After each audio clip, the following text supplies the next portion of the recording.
Mukwano gwange nnyongera okukwanirizaako gwe yenna gy'osinzira okuba ng'otuwuliriza by'otasaanye kusobwa ku Joseph Tamale Mirundi eyatuyitako eyatuva ku maaso ennaku eziyise emabega gwe mukwano gwange ali eyampuliriza.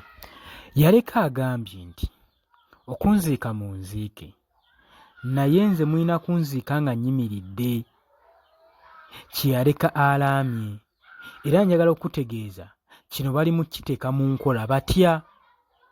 Weekumire ku Yugi Updates TV, subscribinga, sharinga, yonna gy'osinza okuba ng'otuwuliriza, ngenda kuba nga mbikutuusaako byonna ebifa ku Tamale, engeri gye yalaamamu okuba nga ye agenda aziikibwa ng'ayimiridde. Yawa ensonga lwaki agenda kuba ng'aziikibwa ayimiridde. Lwaki? Mukwano gwange gye nkuleetedde ggwe atava ku Yugi Updates TV. Kutegeeza nti nno nkwagala nnyo, okola kyamaanyi nnyo okwekuumira ku mayengo ga Yugi Updates TV. Kutegeeza mukwano gwange genda mu maaso gw'atanaba kuba ng'osubscribinga, gw'atanaba kuba ng'osharinga, commentinga mukwano gwange. Nagamba naye n'oba olina kyeyagala okussaako, eddoboozi lyo osobola oditeeka ku comment section ne litambula, bajja kuba baliwuliriza ggwe mukwano gwange ali eyo eyeekuumira ku Yugi Updates TV. Mbaagala nnyo mikwano gyange mwe mwenna abatava ku Yugi Updates TV. Mbategeeza nti nno mukola ddala ekintu eky'amaanyi ennyo okwekuumira ku mayengo gano aga Yugi Updates TV. Joseph Tamale Mirundi yaleka alaamye, yaleka ayogedde oba ng'asazeewo nti nze mulina kunziika nga nnyimiridde ate temulina kunziika nga munjaze wansi. Saagala munziike nga munjaze wansi, wabula njagala munziike nga nnyimiridde.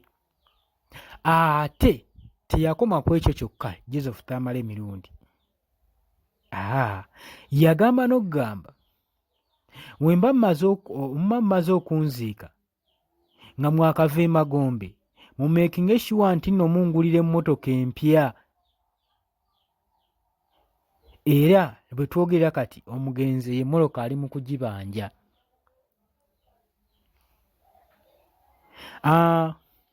Tujjukira nti nno oba tusuubira okuba nga ku Sande mu August nga 18, 2024, former senior presidential press secretary Joseph Tamale Mirundi bw'agenda okuba nga aziikibwa ng'awummuzibwa, omubiri gwe ogenda okuba nga guwummuzibwa. Okusinziira ku puroguramu eyafulumye gye baafulumizza okuva ewa deputy president press secretary Haji Kirunda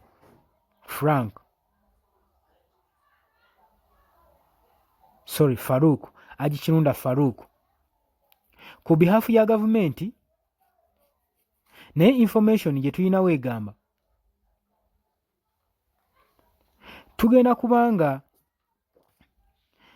kubanga tukola puroguramu z'okubanga muganda waffe ono aziikibwa, naye ng'ebyo byonna bikyagenda mu maaso nga gavumenti eteeseteese okubanga yegenda okubanga emuziika. Omwami okuva mu Matale, mu kyalo kye bayita Matale, yavuddeyo n'agamba nti nno omubiri gw'omugenzi Joseph Tamale Mirundi guyina kuba kuziikibwa nga guyimiridde so si nga gwaliddwa wansi. Bw'atyo yavuddeyo n'ategeeza gavumenti. Lwaki?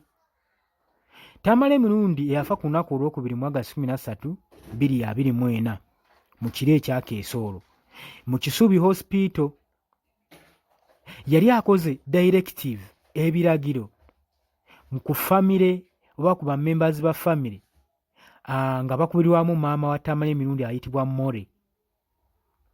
Era teyakoma kyogera mu famire yokka wabula yagenda ne ku radio.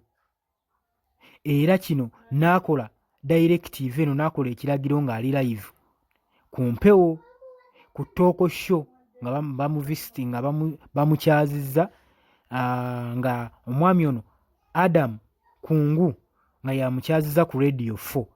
Yakola directive ng'ali live n'akola ekiramu n'agamba nti nno nze njagala kubanga nziikibwa mu ngeri ey'enjawulo ku balala, era njagala kusigala nga nnyimiridde ne we nnaabeera mu kufa kwange.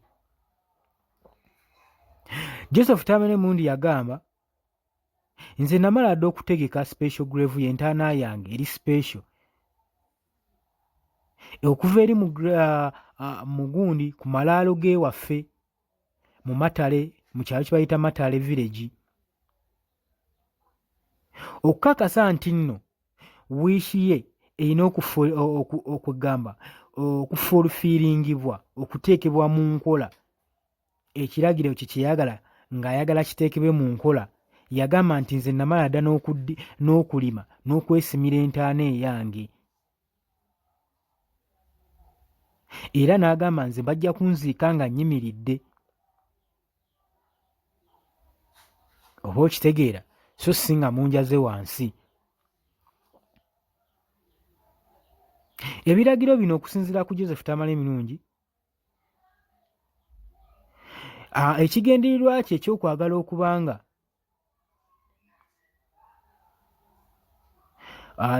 okubanga aziikibwa ng'ayimiridde so si nga muntu gwe bayaze wansi. Naye ku muntu omu agamba nti nze njagala sigala nga nnyimiridde lubeerera ne mu kufa kwange, ng'era omuntu w'ayimirirawo n'ayogera n'ayatula ne bagamba oyo omusajja ayimiridde. Era yakkaatiriza n'agamba nti nno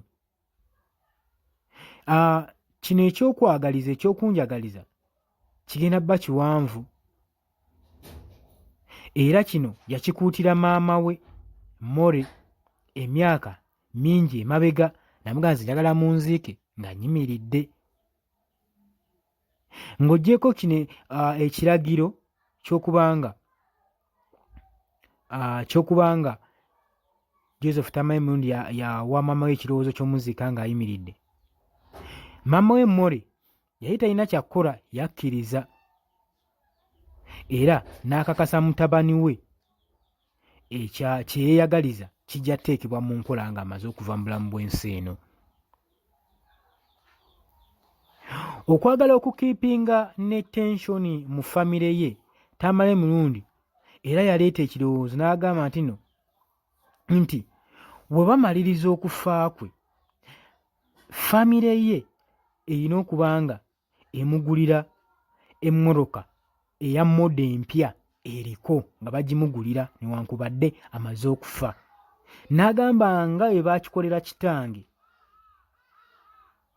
era ye agamba ye okuva baakikolera kitaawe yagamba nti no yakirabanga ekintu eky'omugaso eky'okuwa omuntu oba omugenzi ekitiibwa osobola okukola ki, okukuuma ligase ye ng'ekyaliwo. Bw'atyo Joseph Tamale Emirundi bwe yagambye. Bamala omuziika nga baakava emagombe, bafamire members be ekuliddwamu maama ye More saako ne muganda we John Sally balina ndowooza awo ne Guneeto mugattiddemu awo, Tamale Junior, balina okwesondasonda basobole okugulira Joseph Tamale Emirundi omugenzi gwe baaziise ejjo ly'abalamu, basobole omugulira emmoroka eriko modo empya bagimuteerewo awo. Agambye nga bye baakikola ku kitaawe, ye kino yakirabanga ekintu eky'okussaamu omugenzi ekitiibwa n'okiipinga ligase ye nga bw'eri. Agambye ng'omuntu w'aba akola buli kimu ng'ayimiridde nga teyeebase, kubanga tekisobola genda mu maaso ng'omuntu yeebase.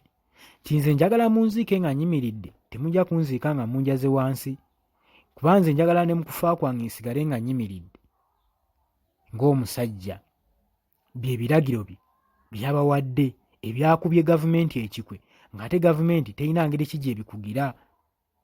Wabanga omusajja yaleka ebiragiro nga yalaama, weebito we birina okugenda mu maaso nabyo. Era bwe njogerera gavumenti ekyo erina okukiteeka mu nkola ng'esinziira mu musajja waayo deputy press secretary ayitibwa Haji Kirunda Farouk, ayina ekiragiro ekyo okissa mu nkola. Kutegeeza nti nno okola kyamaanyi nnyo okwekumira ku mayengo ga Yogi Updates TV. Gwatandika kusubscribinga, genda amaaso n'okusubscribinga, sharinga, commentinga, tugenda kuba nga tukuleetera information asingako wano. Jjukira enkya wetugenda okuba nga tumuwerekera omubiri gwe gubeere nga guwummuzibwa emagombe. So gwe kyoba okola subscribe nga busubscribinzi, buli kimu tugenda kuba tukikuleetera.